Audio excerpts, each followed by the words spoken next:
계속 친하게 지내자.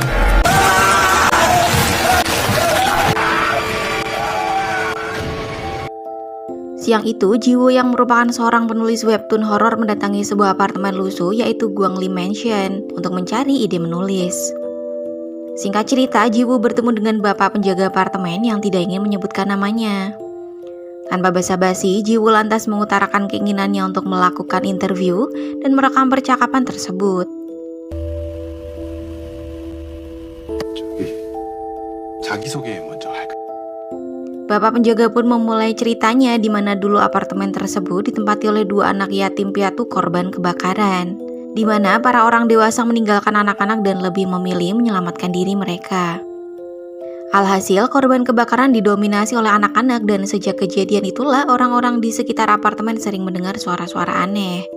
Hal itu juga diperkuat oleh kesaksian beberapa penghuni yang akan diceritakan oleh si bapak penjaga gedung. Kisah pertama dimulai saat seorang penulis novel berprestasi bernama Lee Hyung Hoon memutuskan untuk menyewa sementara kamar nomor 504.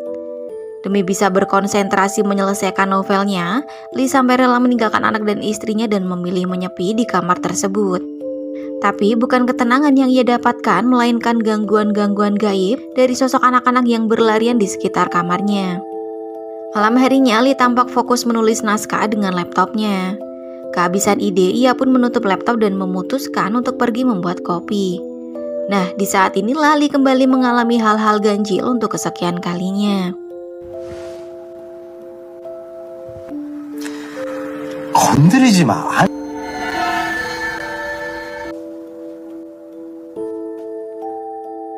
Keesokan paginya, Lee pergi ke apotek untuk membeli obat sakit kepala. Setelah itu, dengan terburu-buru, ia kembali ke apartemen. Sesampainya di apartemen, Lee bergegas menyalakan laptop dan pergi ke kulkas untuk mengambil air dingin.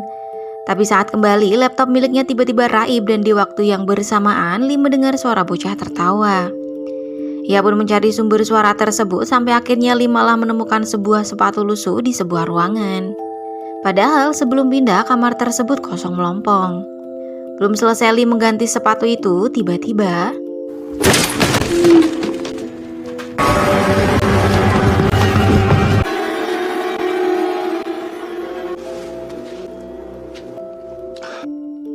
usai kejadian mistis dan penampakan yang ia lihat, Lee lantas melaporkan kejadian itu pada penjaga apartemen sambil meminta si petugas untuk memutar ulang rekaman CCTV di lantai kamarnya.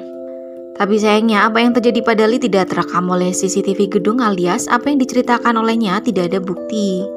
Padahal Lee merasa yakin jika ada sosok anak-anak yang mengerjainya. Terlebih lagi, ia beberapa kali mendengar suara mereka di dalam apartemen. Mendengar cerita Lee, si penjaga malah mengatakan bahwa tidak ada penghuni di bawah kamar Lee, jadi tidak mungkin ada suara anak kecil. Kesal, Lee lantas memutuskan mendatangi sendiri kamar di bawahnya yaitu 404. 계세요.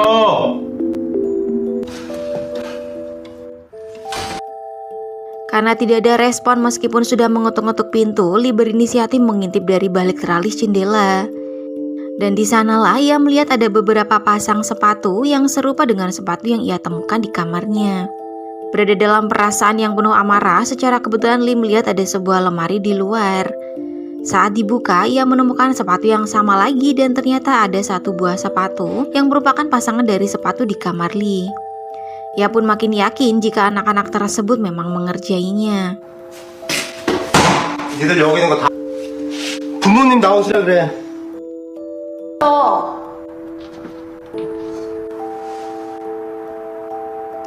Di saat yang bersamaan, Lee melihat sebuah kantong plastik di ujung lorong. Bergegas, Lee segera memasukkan sepatu-sepatu itu ke dalam kantong sambil terus ngedumel.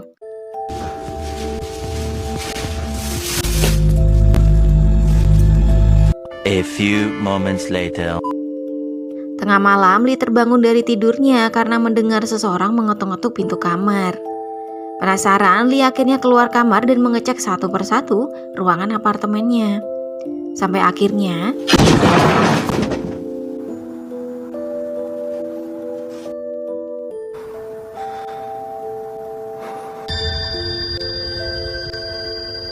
terkejut mendapati kantong plastik biru muncul di hadapannya, Lee makin dikejutkan lagi dengan suara pintu kamarnya yang digedor-gedor dari luar. Ternyata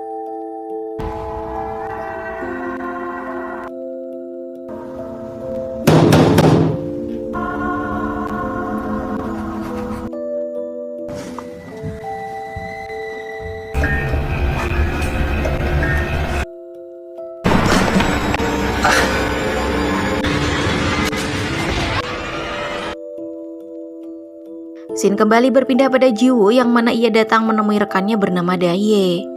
Mereka pun mulai ngobrol seperti biasa sampai kemudian Daye menunjukkan sebuah buku novel karya Lee.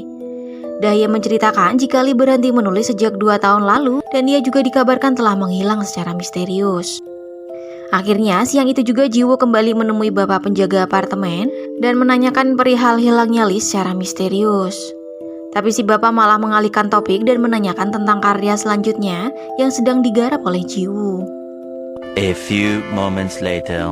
Singkat cerita, si bapak kembali bercerita tentang kisah seorang wanita yang pernah tinggal di lantai 9 kamar nomor 907 yang mana tidak lain adalah seorang apoteker bernama Choi Sunwa. Ia diketahui berkencan dengan seorang pria dengan status sebagai suami orang dan telah memiliki anak. Pagi itu, tanpa sengaja Sunwa mendengar sebuah berita dari radio yang mengabarkan jika ada seorang pria yang telah membunuh ibu, anak, dan istrinya. Dan kini si pembunuh itu melarikan diri. A few moments later. Selang beberapa waktu, Sunwa yang bekerja di sebuah apotek tampak sedang melayani seorang pembeli. Dalam scene ini, kita akan dibawa flashback ke cerita sebelumnya di mana ternyata pria yang membeli obat adalah Lee. Setelah Lee pergi, apotek kembali sepi dan tiba-tiba Sunwa dikejutkan oleh temannya yang muncul dari belakang padahal sebelumnya rekannya itu mengatakan tidak akan masuk kerja. Mereka pun terlibat obrolan seperti biasa sampai tiba-tiba Sunwa ditelepon oleh kekasihnya yang tidak lain adalah Jung Ho Jun, pria yang sudah memiliki anak dan istri. Di telepon, Jung Ho hanya mengatakan jika nanti malam ia akan datang ke apartemen Sunwa karena ada sesuatu yang ingin dibicarakan. Dan tiba-tiba hal yang mengejutkan serta membingungkan terjadi tepat di depan mata Sunwa. Ternyata bukan pengunjung yang datang, melainkan temannya sendiri yang masuk ke toko. Sunwa pun bingung karena jelas-jelas ia tadi berbicara dengan rekan kerjanya setelah melayani Lee. Malam harinya, Jung Ho benar-benar datang ke apartemen Sunwa. Dengan wajah kusut dan penampilan yang berantakan, Jung Ho mengatakan pada Sunwa jika istrinya sudah mengetahui hubungan terlarang mereka. Mendengar ucapan Jung Ho, Sunwa malah tampak bersemangat dan menyuruh Jung Ho untuk menceraikan sang istri. Tapi rupanya permintaan dari Sunwa itu tidak disetujui oleh Jung Ho.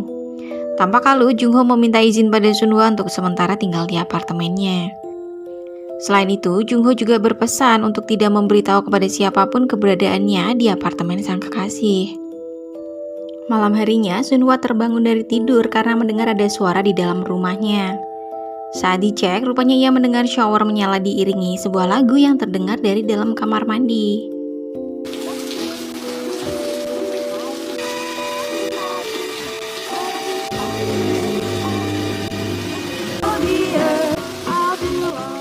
Saat pintu kamar mandi dibuka, Sunwa mendapati radio miliknya ada di dalam kamar mandi, lengkap dengan shower yang masih basah tapi tidak ada orang di dalamnya. Esok paginya, Sunwa sampai di apotek tempat ia bekerja. Rupanya, 2 petugas kepolisian telah menanti kedatangan Sunwa untuk menanyakan perihal keberadaan Jung Ho.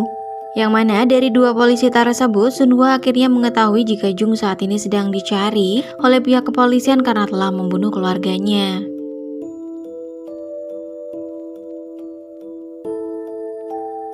Sunwa yang teramat mencintai Jung Ho bergegas mencari sang kekasih di apartemen miliknya.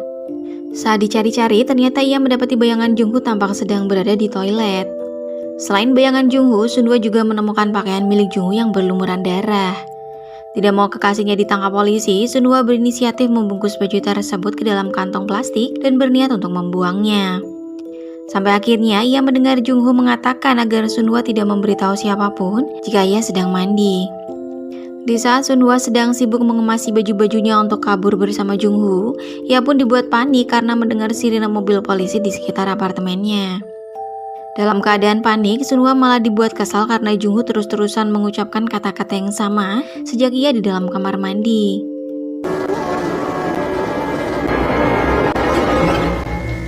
Sampai tiba di mana pintu apartemen diketuk oleh seseorang. Ketika dilihat dari lubang pintu, Sunhwa pun bingung karena yang berdiri di luar adalah Jungho. Padahal jelas-jelas Jungho tampak berjoget-joget di dalam kamar mandi. Singkat cerita, Sunhwa membawa masuk Junho dan memberitahu jika seseorang ada di balik pintu kamar mandi. 야, 나 여기서 샤워하고 있는 거 아마 자기가 여기서 샤워하는 거 아무한테도 말하지.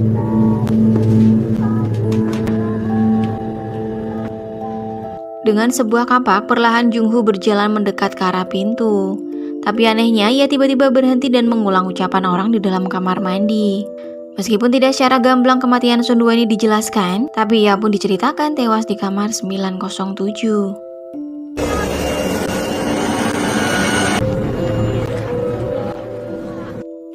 Selesai dengan cerita tentang Sunhwa, Jiwoo mendatangi narasumber lain yang juga sempat tinggal di kamar nomor 708.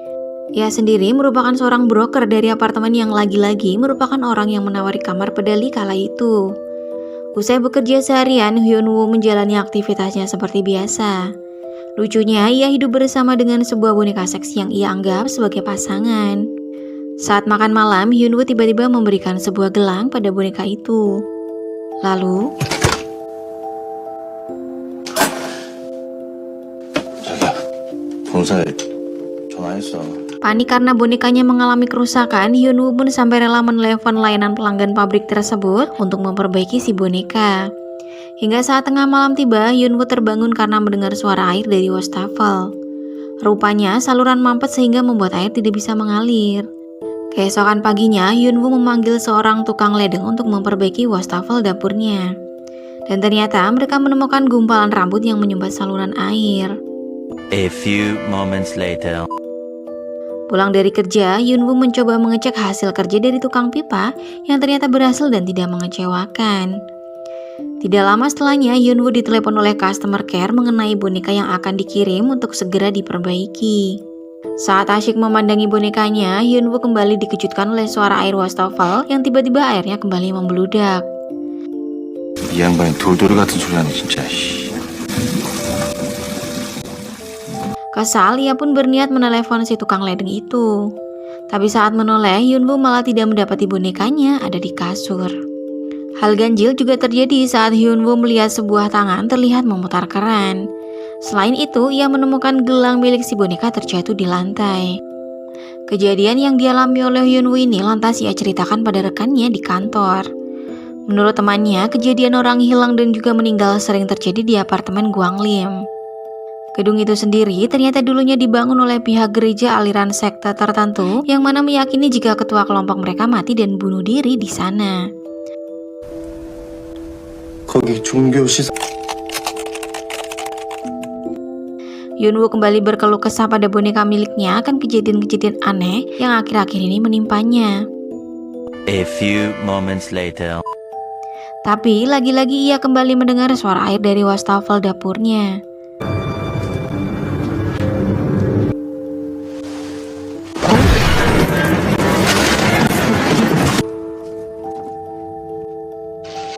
Hyunwoo yang ketakutan spontan masuk ke dalam kamar dan menguncinya. Sampai tiba di mana lampu kamar tiba-tiba mati.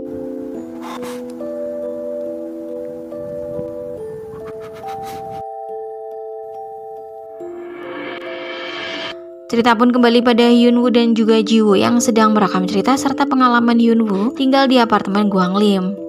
Menurutnya, ia telah terkena kutukan oleh para pengikut sekte dari gereja Gwanglim yang mana akan menyebar pada orang lain. 3 kisah yang Jiwoo dapatkan akhirnya ia gambarkan dalam bentuk sketsa anime yang lalu ia bawa ke hadapan atasannya. Siapa sangka ternyata si bos sangat terkesan dan meminta Jiwoo untuk membuat cerita horor tersebut lebih panjang. Ia bahkan tidak tanggung-tanggung akan langsung membayar honor Jiwoo hari itu juga. Mendengar ucapan si bos, perasaan Jiwoo antara senang dan bingung. Senang karena kerja kerasnya membuahkan hasil dan bingung karena ia harus kembali datang ke bangunan yang lengkap dengan cerita horornya. Tidak mau membuang waktu, Jiwoo segera mengemasi barang yang ia perlukan untuk segera kembali menemui si bapak penjaga gedung. Kebetulan Dahye yang melihat Jiwoo berkemas mencoba mencegah kepergian rekannya dengan alasan ia ingin merayakan ultah Jiwoo berdua. Tapi Jiwoo kekeh ingin cepat-cepat kembali menemui si bapak penjaga.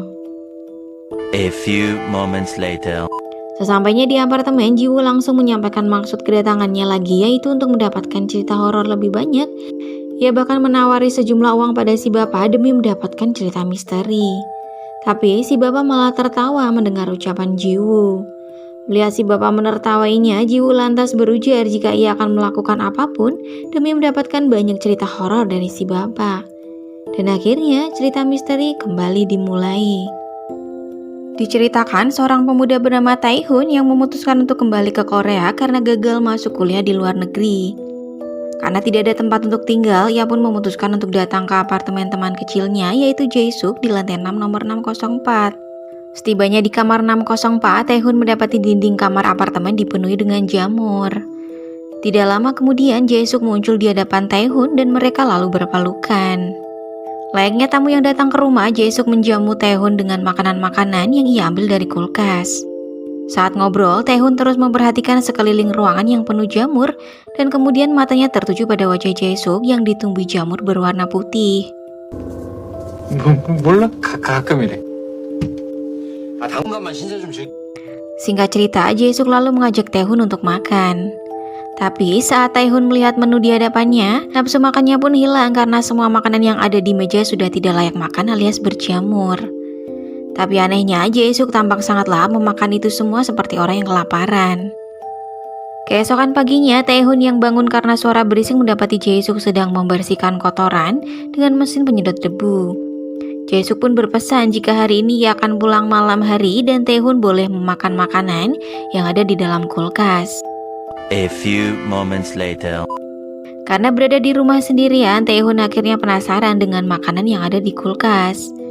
Saat dibuka, ternyata semua makanan yang ada di dalamnya telah berjamur dan mengeluarkan bau busuk. Akhirnya muncullah ide di kepala Tae-hoon untuk membeli obat pembasmi jamur di tempat Sunhwa bekerja. Setelah mendapatkan apa yang dicari, Tae-hoon bergegas membersihkan seluruh ruangan sampai bersih dan juga merapikan tempat tersebut.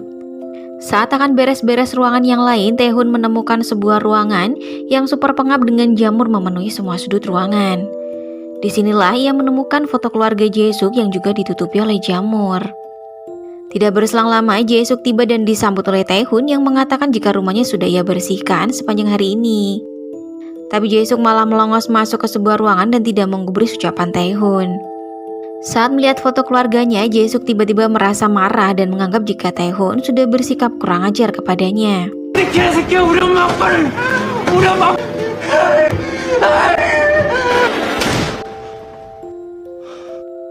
Bingung dengan peristiwa yang ia alami, Tae-hoon akhirnya memutuskan untuk mengemasi barang-barangnya dan memutuskan untuk keluar dari kamar itu. Karena tidak tahu akan tinggal di mana, Tae-hoon kembali menghubungi teman-temannya yang lain untuk meminta izin tinggal di rumahnya. Saat meminta alamat rumah, tiba-tiba saja koneksi telepon terputus. Bersamaan dengan hal itu, tanpa sengaja Tae-hoon mendapati lantai ruangan tiba-tiba tumbuh jamur.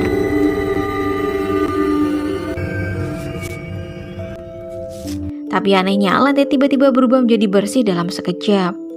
Perasaan Tae-hoon sendiri makin tidak karuan saat menemukan ruangan yang telah ia bersihkan juga kembali dipenuhi jamur-jamur yang sangat banyak. A few moments later. Tiba-tiba saja Jae-suk muncul dari belakang sehingga membuat Tae-hoon sangat kaget. Dengan badan yang membelakangi Tae-hoon, Jae-suk menyampaikan permohonan maafnya karena sudah marah-marah pada Tae-hoon. Dan saat Jae-suk berbalik, dengan jelas Tae-hoon melihat wajah Jae-suk dipenuhi oleh jamur yang sangat menjijikkan.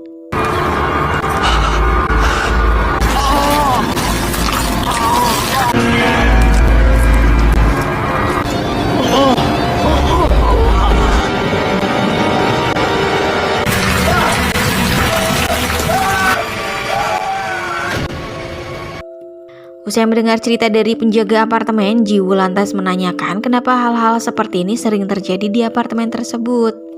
Karena menurut penuturan Hyunwoo, apartemen ini dulu merupakan tempat pemujaan sebuah sekte tertentu.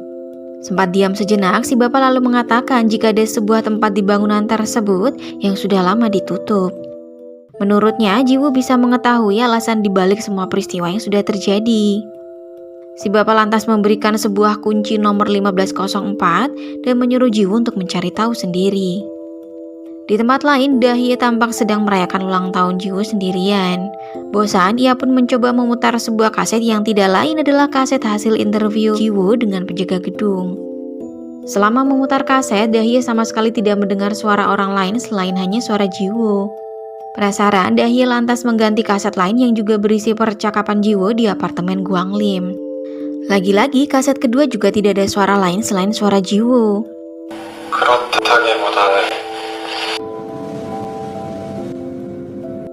Sementara itu, Jiwo pada akhirnya nekat naik ke lantai 1504 dengan sebuah lift.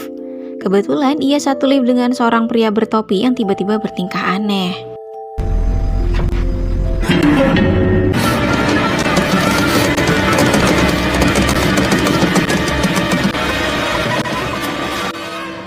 Mulai takut, Jiwo pun bergegas keluar dari lift saat tiba di lantai 10. Tapi lagi-lagi ia melihat pria bertopi di ujung lorong sudah berdiri dan tiba-tiba orang asing itu mengejarnya.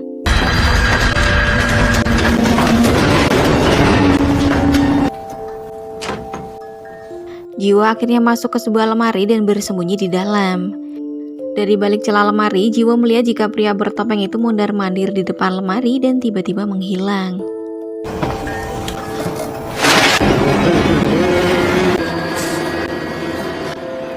Jiwo yang kaget hanya bisa memejamkan mata tanpa melihat jika laki-laki yang berdiri di depan lemarinya mengeluarkan darah di kedua matanya. Tidak lama kemudian saat Jiwo membuka mata, pria itu sudah menghilang. Dirasa keadaan sudah aman, Jiwo segera keluar dari lemari dan mencari kamar 1504. A few moments later. Memasuki kamar 1504, Jiwo menemukan banyak jimat-jimat yang bergelantungan dan menempel di dinding. Selain itu, ia juga melihat sebuah lemari yang ada tepat di hadapannya. Namun, saat akan melangkah berjalan ke arah lemari, Jiwo melihat sebuah kaset mini tergeletak di lantai. Ia pun segera memutar kaset itu dan ternyata suara si bapak penjaga yang ada di dalamnya. Dalam rekaman tersebut, si bapak mulai menceritakan jati dirinya pada Jiwo. Sebenarnya, si bapak juga bukanlah pengurus bangunan tersebut. Dulunya, ia adalah seorang maling yang hendak merampok berangkas bersama adiknya yang tidak lain adalah si pria bertopi yang sempat mengejar Jiwo. Mereka pun akhirnya melancarkan aksinya untuk merampok sejumlah uang yang disimpan di sebuah brankas di kamar nomor 1504. Saat memasuki kamar itu, dua perampok ini juga melihat jimat-jimat yang digantung dan memenuhi hampir semua ruangan. Hal mistis pun dialami oleh pria bertopi yang mendapati bercak darah di tangannya dan juga kepala manusia yang tiba-tiba menghilang masuk ke dalam. Penasaran dengan apa yang dikatakan oleh saudaranya, bapak penjaga malah mendekat ke arah lemari. Pria bertopi yang ketakutan mengajak saudaranya untuk pergi saja karena brankas yang mereka cari kemungkinan tidak ada di tempat tersebut. Tapi si bapak penjaga malah tertawa dan datang ke sisi lain di ruangan tersebut dan membawa si adik di hadapan sebuah benda yang tertutup oleh selimut dengan jimat di atasnya. Rupanya saat selimut dibuka, ada jenazah dari ketua sekte yang telah diawetkan di mana kedua kakinya dalam kondisi dirantai. Tanpa rasa takut sedikit pun, bapak penjaga menarik sesuatu dari mulut mumi yang ternyata itu adalah sebuah kunci.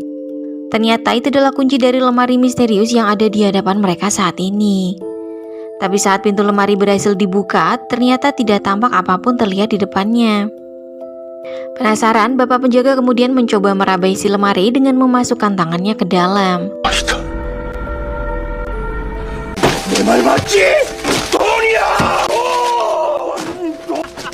Saat sang kakak asyik memasukkan uang ke dalam kantong, pria bertopi biru malah merasa resah karena ia beberapa kali mendengar suara gemerincing gelang kaki dari ruangan tempat mumi berada. Saat ia menoleh, tiba-tiba saja bapak penjaga telah hilang dan hanya tinggal uang serta tas saja yang ada di hadapannya.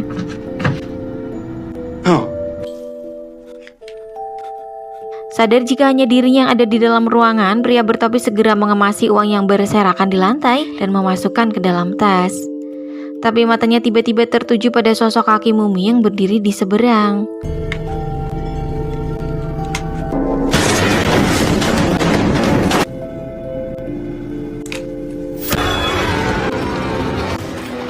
Melihat dengan jelas mumi berdiri di hadapannya, pria bertopi ini lantas lari tunggang langgang menuju mobil. Apes, kunci mobil malah aib entah kemana.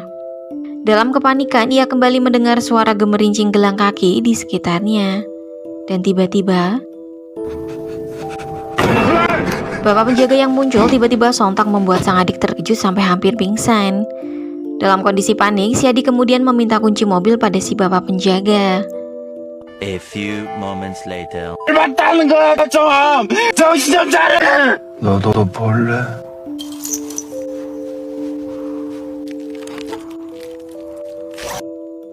Usai mendengar cerita dari rekaman suara bapak penjaga, Jiwo kembali dibuat penasaran pada ucapan si bapak yang mengatakan tentang sesuatu di balik lemari yang dilihat oleh si bapak kala itu. Karena penasaran yang tinggi dan ambisi untuk menghasilkan karya yang lebih baik, Jiwo mencoba mengumpulkan keberaniannya untuk masuk ke dalam lemari. Tapi tiba-tiba,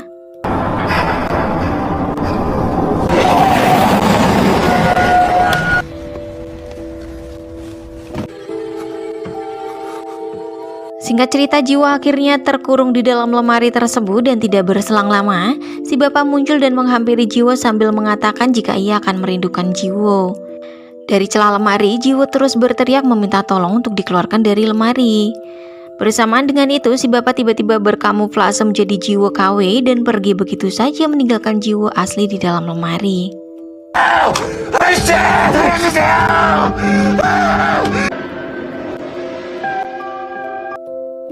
Di sisi lain, Dahye yang sudah mengetahui kejanggalan akan rekaman dari kaset milik Jiwo akhirnya nekat mendatangi apartemen Guang Lim. Dan di sanalah ia bertemu dengan Jiwo yang tiba-tiba masuk ke dalam ruangan. Disinilah Dahye sudah memiliki firasat yang tidak baik akan pria di hadapannya.